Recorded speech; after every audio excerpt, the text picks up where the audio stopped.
નમસ્કાર ખેડૂત મિત્રો, તમારું સ્વાગત છે અમારી વીટી ખેડૂત મિત્રોની ચેનલમાં। તો મિત્રો, આજના આ વિડીયોની અંદર આપણે ચણાના ભાવની સંપૂર્ણ માહિતી મેળવશું, જેમાં ચણાના ભાવ, આગામી સમયમાં ભાવ કેવા થશે, 1200 કે 1200 ઉપરના ભાવ જોવા મળવાની શક્યતાઓ છે કે નહીં, તે સંપૂર્ણ માહિતી માટે વિડીયોમાં અંત સુધી બન્યા રહેજો ને ખાસ કરી દરરોજે દરરોજના તાજા બજાર ભાવ જાણવા માંગતા હોય તો નીચેના સબસ્ક્રાઇબ બટનને દબાવી ચેનલને સબસ્ક્રાઇબ કરી નાખજો।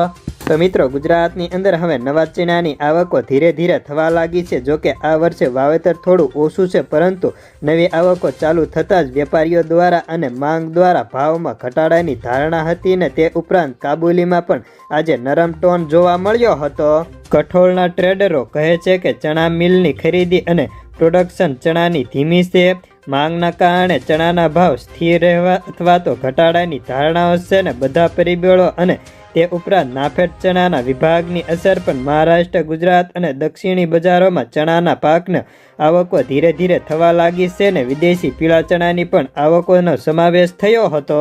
તો મિત્રો, ભારત સરકારે વર્ષ 2023-24માં રવિ પાકોની ખરીફ માટે ટેકાના ભાવ જાહેર કર્યા હતા, જેમાં ખેડૂતોને આર્થિક સુરક્ષા આપવા અને તેમને ખાદ્ય પેદાશો અને પોષણક્ષમ ભાવ મળે તે માટે ટેકાનો ભાવ ગત વર્ષની સરખામણીએ સરેરાશ 2 થી લઈને 7% જેટલો વધારો કર્યો હતો। જેમાં આપણે મેન વાત ચણાની કરવાના હતા, તો ચણામાં અંદર પ્રતિ ક્વિન્ટલે 105 રૂપિયા તો પ્રતિ મણે 10 થી 15 રૂપિયાનો સુધારો કર્યો હતો।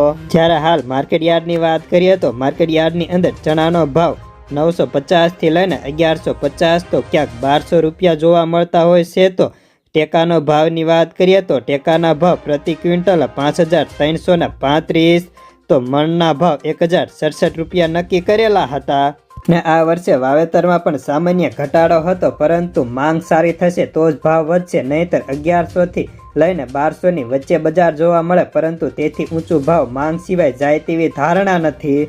તો બસ આજના ચણાના સમાચારમાં આટલું જ। ધન્યવાદ। ફરી મળીશું એક નવા વિડીયોની સાથે। આભાર। જય જવાન, જય કિસાન।